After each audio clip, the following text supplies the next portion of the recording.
Yeah. I want to ask you about something that I've never heard anyone except you discuss, which is, can you take us into, and I can't believe this is even a thing, the Jeffrey Epstein COVID connection?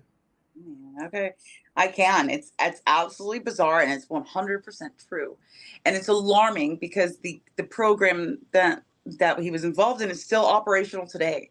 And that's the sad part. So back in 2000, I want to say 11 or 12, when Jeffrey Epstein was obviously alive, he was good friends with Bill Gates, and he had traveled with Bill Gates, I believe, to somewhere like Romania or Serbia or somewhere in the east, and they had met with this young bridge player. It was a bridge championship game, and the bridge player, I forget her name, but she's Anna Kova is her last name. I can't remember her first name. She's a 20. At the time, she was 21, so she was an adult. This wasn't a pedophilia thing. It was just he was cheating essentially. He had introduced Epstein had introduced this young girl to Bill Gates, and they played bridge and they hit it off, and they were flirtatious, and he had arranged for them to have this, tryst. Of course, he's married to Melinda at the time, Mhm. but Bill sees this 21-year-old girl is very interested in him, and Jeffrey sets this relationship up. So this allows Epstein to get some blackmail on Bill Gates, and he kind of sits on it for a little bit. Actually, he doesn't say anything about it. It doesn't bother him about it, and for like a year, and then a year passes. It's 2012. And he's like, hey, I really want to get into public health. Could you help me do that? I think that you're the guy who obviously is in public health. At the time, he's thinking about creating CEPI. He hasn't created yet, but he's thinking about it. And he's still working on PATH and everything with the AIDS epidemic. So he has a big in already with public health back in 2012. And Epstein wants in on it. And he wants to start a founders fund for public health. And he wants to get some of the bankers involved. And he's like, Bill, you're the guy who could do this for me. You have all the connections. It would be a shame if your wife heard about what happened with you and that bridge player, isn't it? So he pretty much blackmails him into saying, okay, because he's like, I have a meeting, but I would do better if you were there to represent this effort.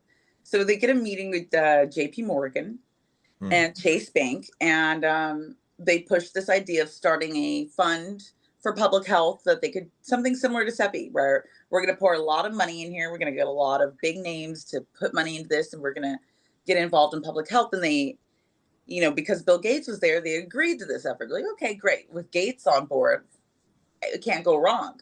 So they Hmm. start a foundation called the Global Health Investment Fund, and it has a parent company, which is the Global Health Investment Corporation, which is owned by JP Morgan. And the foundation is ran by Bill Gates and was Jeffrey Epstein and JP Morgan Chase.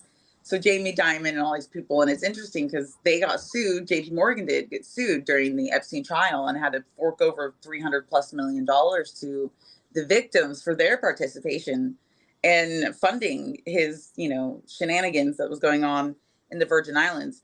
And with the idea that they knew he was a pedophile, he had been convicted, and now he's in this fund, and they hire Moderna, Pfizer, Johnson and Johnson. They fund all of the companies that made money during COVID were largely funded by the Global Health Investment Fund, and that was Jeffrey Epstein's baby.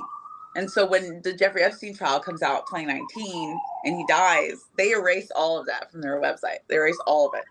And but you could still find the very beginning pieces of them working together on this fund that is still active today, very much still active. They're still funding Pfizer, they're still funding Moderna, they fund J&J, they fund pretty much every major company, Nordic, Bavarian. They do pretty much everybody, and that was only possible through a pedophile who worked with a serial killer, I'll call him that, Bill Gates.